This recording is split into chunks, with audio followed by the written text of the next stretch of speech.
Dr. Zaher Sahloul, Senior Advisor to the Syrian American Medical Association. Thank you for speaking with us here on France 24. Thank you for having me. You've been several times to Aleppo as a volunteer. Have you been able to speak to people there this Monday?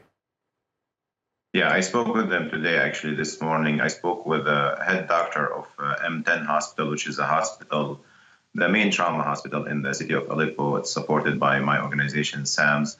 And he was telling me about the worst day they have witnessed in the last 5 years, which is yesterday. They received about 180 cases. Most of them are dangerous in terms of the outcome. All of them are civilians. In Aleppo yesterday, there were 298 patients who were admitted to the hospitals. 98 of them were, died.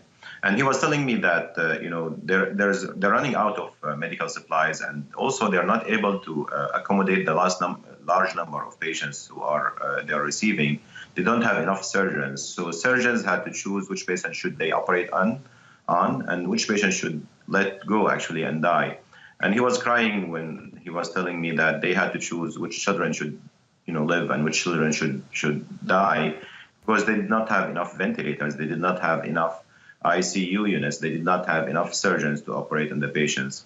It's a dark day for humanity, not only for the people of Aleppo. What do you do when, I'm seeing reports of rescuers literally having to dig people out from under the rubble with their hands. For people who want to help, what can they do? I think the most important thing is that for the governments that are able to influence the bombing, which is Russia and Iran, they should do whatever they can to stop the bombing of the city of Aleppo.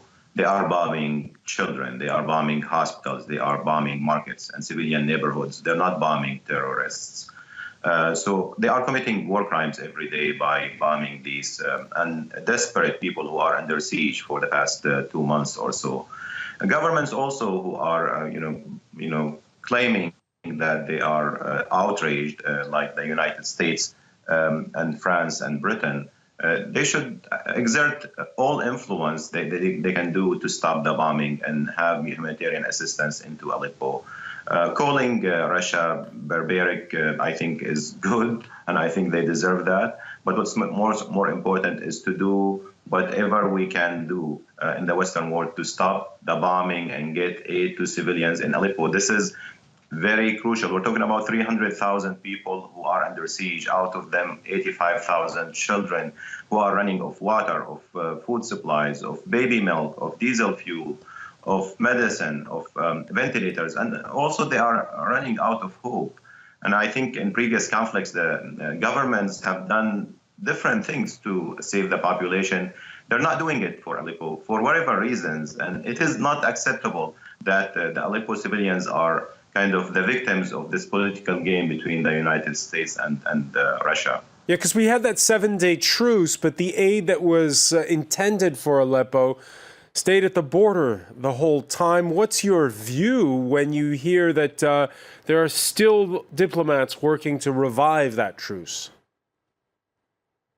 I think there is a lot of cynicism within the Syrian American community, within, of course, the doctors and the civilians in Aleppo. They do not believe that the international community really care about them anymore. We're talking about a simple process of getting convoys of aid from 30 minutes away in Turkey to Aleppo. That's not, more than 30 minutes in the usual circumstances. But it's taken more than 2 months right now of this kind of games, political games between the United States and Russia. Why not using airdrops? I mean, we're talking about 300,000 people trapped with no fruits and vegetables and baby milk. Why don't we use airdrops to get to the population? People are dying because there's no simple medications that can save a lot of lives. We're talking about lives of children. So no one really believes these kind of political now wrangling that is happening. Why do you think there aren't any airdrops? There is no political will. The only explanation to me and to my colleagues inside Aleppo that people don't care about the plight of the civilians in Aleppo. The United States, in spite of all of this political rhetoric, does not care about the civilians in Aleppo. Russia, of course, does not care because it's bombing hospitals, it's bombing civilians, bombing children. So if they care about the lives of these children, We're not talking about terrorists here. There's no terrorists in Aleppo. We're talking about 85,000 children who are dying because of lack of medicine and food. We're seeing malnutrition the same way that we're seeing malnutrition in Madaya, in Aleppo right now. And if this situation continued for a couple of more days, then it's going to be catastrophic. It's going to be Srebrenica times 100. And there's no excuse in my mind to any country that can influence the situation not to stop this bombing by any way necessary. You can use airdrops. You can talk with the Russians to see what they want. I mean, why are they bombing civilians? Why are they bombing hospitals? What gain, what political gain or strategic gain that they can do, can get out of that? And I think if people are serious about saving people in Aleppo, they can reach to a simple solution, which is getting some aid, some medicine, some food to the people in Aleppo, evacuate patients out who need to be evacuated, get some relief to the doctors and the nurses inside the seven hospitals that are trapped. There's a lot of things that can be done, but there's no political will to do it. Dr. Sahloul, tell us a little bit about how rescuers are organized with these days inside of Aleppo. We're reading about underground hospitals. Yes, I mean, I came from medical missions a couple of months ago, right before the siege completed, and I worked in a hospital that is underground for protection of doctors, of nurses, of patients. Hospitals, unfortunately, are targeted like anything else in Aleppo. I visited 7 hospitals. All of them have been targeted multiple times by the Assad regime and the Russian airplanes in the last few months. And every few minutes, you hear this explosion sound, which is nearby by either barrel bombs or airstrikes. But we continue to work, and doctors and nurses continue to work because our mission is to save lives. And it is unfortunate that in the 21st century that doctors and nurses have to work underground to save lives. We're talking about a large metropolitan place like Aleppo, the 7,000 years old city that has a huge population. The areas under siege in the eastern Aleppo had a population of 1.5 million before the crisis. Now it's only 300,000 people. And these are the people who could not leave for whatever reason, who do not leave because this is their city, and they are right now trapped. Doctors are desperate right now, and they are asking and begging for simple things, for medicine, for food, for blood products, for more doctors so they can join them because they're running out of surgeons who can treat these patients, and also to stop the bombing. If there is a way to stop the bombing, they are begging the international community to do whatever is necessary to stop the bombing on civilians. Dr. Sahloul, I was reading that you were a medical student in the 1980s alongside Bashar al-Assad. What do you make of him, and what do you make of the fact that the country has come to this?